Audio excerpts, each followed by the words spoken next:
Control system की online lecture series में आप सभी का स्वागत है। पिछले लेक्चर्स में हमने सेकंड ऑर्डर सिस्टम्स के पैरामीटर्स के बारे में पढ़ा हुआ था और उसके रिस्पांस के बारे में देखा था। तो बेसिकली आज के टॉपिक्स में हम बात करेंगे रिस्पांस के बारे में। जो हम किसी भी सिस्टम का आउटपुट रिस्पांस निकालते आए हैं, कई एग्जाम्पल भी हमने सॉल्व किए हैं जिसको हम सीटी से रिप्रेजेंट करते हैं। वो बेसिकली जो रिस्पांस होता है वो किन किन कंपोनेंट्स से मिलकर बना होता है। सो आज का टॉपिक्स है कंपोनेंट्स ऑफ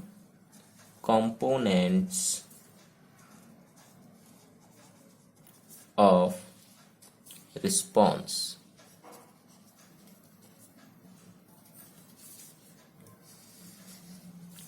तो बेसिकली रिस्पांस का मतलब है हमारा यहाँ पर आउटपुट रिस्पांस। तो जो आउटपुट रिस्पांस हमको प्राप्त होता है, जिसको अभी तक सीटी से रिप्रेजेंट करते हुए आए हैं, वो बेसिकली दो कंपोनेंट से मिलकर बना होता है। आउटपुट रिस्पांस में आउटपुट रिस्पांस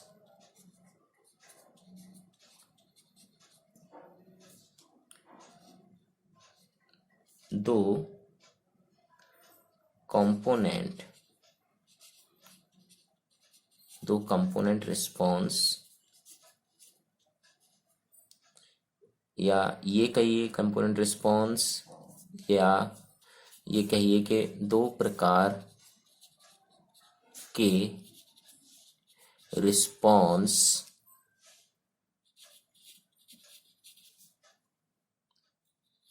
का जोड़ होता है, जोड़ यानी सम होता है। ये दो रिस्पांस कौन कौन से होते हैं? पहला रिस्पांस होता है फोर्स रिस्पांस,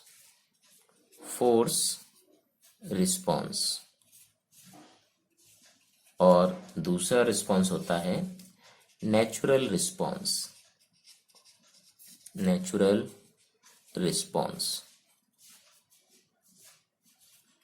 सो जो हमको ओवरऑल रिस्पांस प्राप्त होता है, ओवरऑल रिस्पांस इक्वल्स टू होता है force response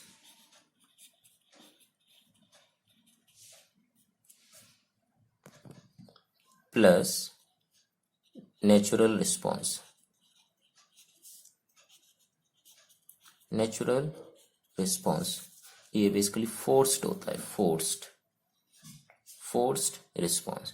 so overall response जो अभी तक हम सीटी से रिप्रेजेंट करते आए हैं, सीटी मीन्स हम जब इनवर्स लाप्लास ट्रांसफॉर्म लेकर हम टाइम डोमेन में फंक्शन निकालते थे, तो जो ओवरऑल रिस्पांस का फंक्शन को प्राप्त होता था, जो भी एक्सप्रेशन प्राप्त होता था, वो बेसिकली दो प्रकार के रिस्पांस से मिलकर बना होता है। एक होता है फोर्स रिस्पांस और एक होता है नेचुरल रिस्पांस। अब फोर्स रिस्पांस हमें कहाँ से प्राप्त होता है, फोर्स रिस्पांस का कंपोनेंट कहाँ से आता है, इसको समझने के लिए हम एक एग्जाम्पल सॉल्व कर लेते हैं, उससे सारी चीजें क्लियर हो जाती हैं। सो एक एग्जाम्पल ले लेते हैं फोर्स रिस्पांस और नेचुरल रिस्पांस को समझने के लिए। क्विकली करते हैं। मान लीजिए कोई एक सिस्टम है जिसका ट्रांसफर फंक्शन है G S equals to S plus one whole upon S plus two S plus three. Okay, unit step input है, यूनिट स्टेप इनपुट हमने लिया हुआ है, ठीक है। तो यूनिट स्टेप इनपुट क्या होता है? यूटी। हमने यूनिट स्टेप इनपुट लिया हुआ है, तो आर एस हमारा क्या हो जाएगा? 1/s, ठीक है, क्योंकि यूनिट स्टेप इनपुट का लाप्लास ट्रांसफॉर्म लेते हैं तो आर एस मिल जाता है।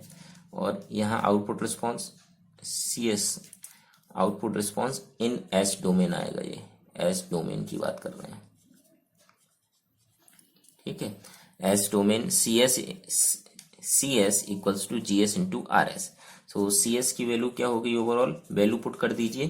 जी एस इक्वल्स टू क्या है? S plus one whole upon S plus two s+3 into RS। ठीक है, इसको s+1 whole upon s into s+2 s+3। इसको पार्शियल फ्रैक्शन कर लीजिए। पार्शियल फ्रैक्शन करने के बाद इसको आप इस तरह से लिख सकते हैं a upon s plus b upon s+2 plus c upon s+3। Okay, further solve कर लेते हैं। s+1 equals to a s+2 s+3 plus b s+3 plus c s+2 into s। ये आ गया। अब हमारा क्या उद्देश्य होता है आगे कि ए बी सी की वैल्यू निकालना। तो इसको मैं डायरेक्ट लिख देता हूं। यदि s इक्वल्स टू 0 तो हम फर्दर सॉल्व करेंगे। s इक्वल टू 0 रखिए इस एक्सप्रेशन में, तो a की वैल्यू हमारी आ जाती है 1/6। ये आप खुद कैलकुलेट कर लीजिएगा। इसी केस में अगर हम लिखते हैं यदि s equals to -2, s equals to -2 इस एक्सप्रेशन में रखिएगा तो आपको b की वैल्यू मिल जाएगी। b की वैल्यू आ जाती है 1/2। और इसी एक्सप्रेशन में यदि s इक्वल्स टू -3 लिखते हैं तो हमें c की वैल्यू प्राप्त हो जाती है जो कि होती है -2/3। ओके, सो इस तरीके से ये सॉल्व हो जाता है। अब अगर हम आगे CS की वैल्यू निकालना चाहें, ये ABC की वैल्यू को पुट कर दीजिए तो CS हमारा क्या आ जाएगा, ये देखिए CS equals to 1/6 1/s plus 1/2 into 1/s+2 minus 2/3 1/s+3।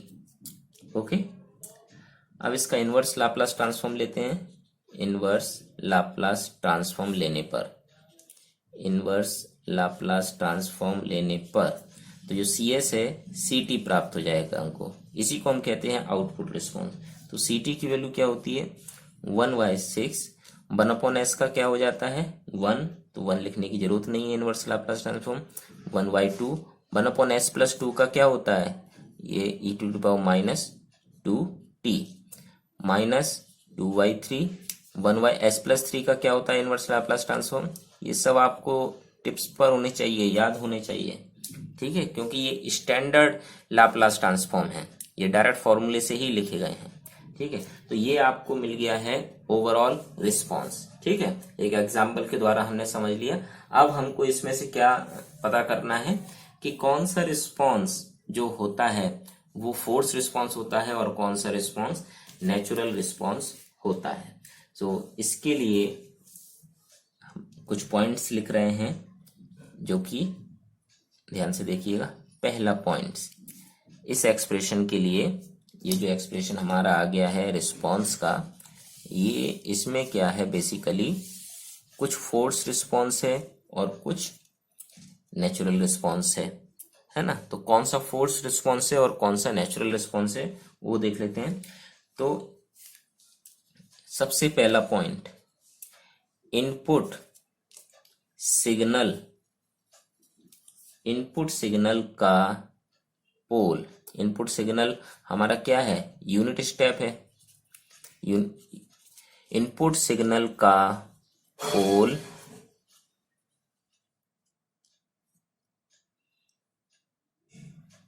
Forced response उत्पन्न करता है।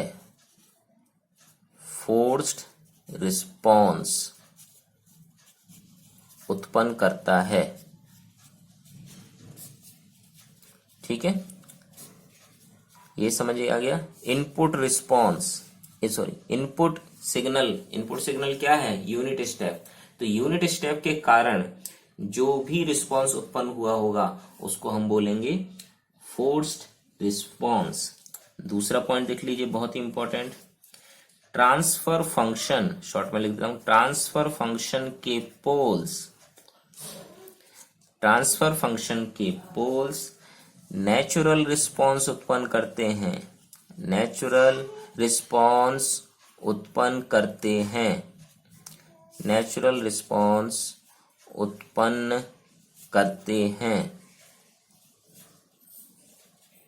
ओके, ट्रांसफर फंक्शन के पोल, ट्रांसफर फंक्शन मतलब जो जीएस हमको दिया हुआ था, जीएस क्या दिया हुआ था, s+1 whole upon s+2 s+3।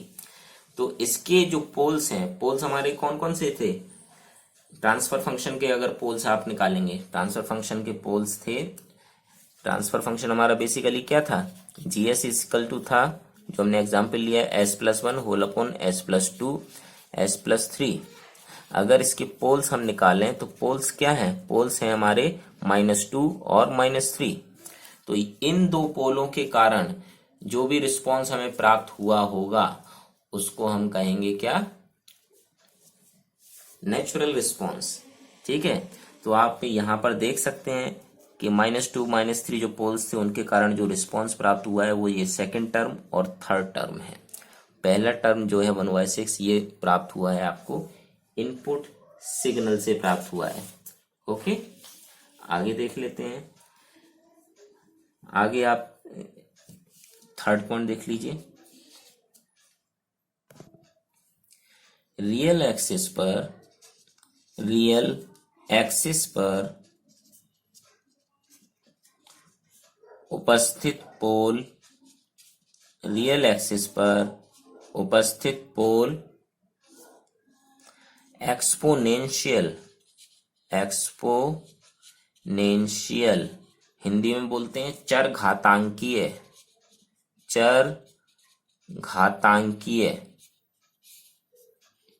Response उत्पन्न करता है, रिस्पॉन्स उत्पन्न करता है।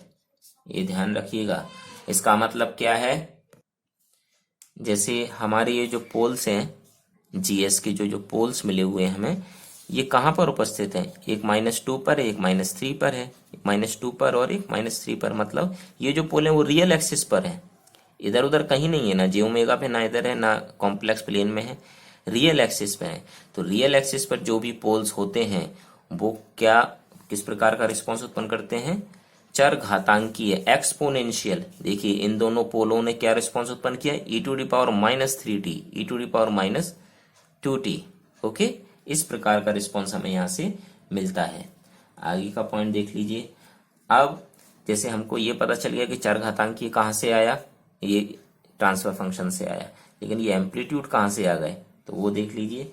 तो जीरोस और पोल्स, जीरोस, ये पोल्स लिखिए, और पोल्स दोनों ही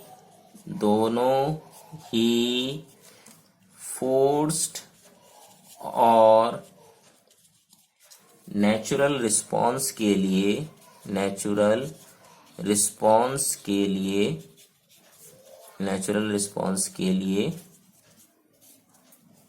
एम्पलीट्यूड कौन सा, ये जो आया है, ये एम्पलीट्यूड आया है, ये एम्पलीट्यूड, ये तीनों एम्पलीट्यूड, ठीक है, एम्पलीट्यूड या हिंदी में बोले तो परिमाण उत्पन्न करते हैं। हमारे इस एग्जाम्पल में एबीसी की जो वैल्यू आई है, एबीसी की कुछ वैल्यू आई है ना, वो परिमाण है, एम्पलीट्यूड है, जो कि किसके द्वारा उत्पन्न किया गया है, जीरोस और पोल्स के द्वारा। जितने भी जीरोस और पोल्स होते हैं उनके द्वारा उत्पन्न किया जाता है। ठीक है, पिछले एग्जाम्पल की ही बात करें जो हम अभी लेके चल रहे हैं, फिर से एक बार लिख लेते हैं यहाँ पर ताकि स्टडी करने में आसानी हो। GS = s+1 s+2 s+3, okay, और RS हमने लिया हुआ था 1/s। ठीक है, ये हमारा था input, this is our input, और ये हमारा है ट्रांसफर फंक्शन। ठीक है, इस फंक्शन के लिए तो इसको थोड़ा ड्रॉ कर लेते हैं क्विकली। मान लीजिए ये आपका जे ओमेगा एक्सिस है, ये minus J omega axis minus real axis plus real axis. Okay, इस तरीके से। मान लीजिए अगर हमें ये जो पोल्स है ये वाला, क्योंकि हमारा जो ट्रांसफर फंक्शन आया था, ओवरऑल ट्रांसफर फंक्शन आया था सी एस की जो वैल्यू आई थी, सी एस की जो वैल्यू थी वो क्या थी, G S into R S. G S means S plus one whole upon S into S plus two S plus three. ठीक है। अब अगर हम सिर्फ इनपुट की बात करें, इनपुट का जो पोल है उसको रिप्रेजेंट कर रहे हैं हम। इनपुट का पोल क्या है, एस इक्वल्स टू जीरो पर। तो एस इक्वल्स टू जीरो पर हमने पोल्स को रिप्रेजेंट किया। तो ये रिप्रेजेंटेशन किसके लिए है, आपका इनपुट के लिए। ठीक है। अब हम ड्रॉ कर रहे हैं कि जो सिस्टम है हमारा, सिस्टम तो ये है, ये तो बाद में कैलकुलेट होकर आता है, सिस्टम हमारा ये है। तो सिस्टम का हम जीरो रिप्रेजेंट कर रहे हैं पहले। ठीक है, सिस्टम का जीरो रिप्रेजेंट करके देखते हैं क्या आता है। सिस्टम का अगर हम जीरो रिप्रेजेंट करें तो जीरो हमारा कहां पर है, सिस्टम का, इस सिस्टम के लिए zero S equals to minus one पर है। तो S equals to minus one पर एक जीरो हमने रिप्रेजेंट किया। इसको हम बोलेंगे system zero, system zero. Okay. अब इसके बाद तीसरे में रिप्रेजेंट करेंगे हम सिस्टम पोल। सिस्टम पोल को देख लेते हैं, प्लस जे ओमेगा माइनस जे ओमेगा ये रहेगा ही, लाइक दिस। सिस्टम पोल क्या कहता है, सिस्टम पोल हमारे कहां पर उपस्थित हैं, -2 पर और -3 पर। तो -2 और -3 आप यहां पर ड्रॉ कर दीजिए। This is -2, this is -3। ये आपके हो गए हैं सिस्टम पोल्स। ओके, यहां तक कोई दिक्कत नहीं होनी चाहिए। अब अगर हम बात करें कि जो हमारा रिस्पॉन्स प्राप्त हुआ था एस डोमेन में, response in S domain, response या आउटपुट कह लीजिए in S domain, response in S domain. जब एबीसी की वैल्यू हमने कैलकुलेट कर ली थी तब की बात बोल रहा हूं मैं। एबीसी की वैल्यू जब हमने कैलकुलेट कर ली थी तब हमारा आया था 1/6 whole upon S plus 1/2 whole upon S plus 2 minus 2/3, या इसको प्लस लिख लीजिए, ऊपर माइनस लिख दीजिए क्योंकि माइनस का 2/3 आया था, हमने कैलकुलेट किया था जब, एस प्लस 3। ओके, तो ये हमारा रिस्पॉन्स आया था।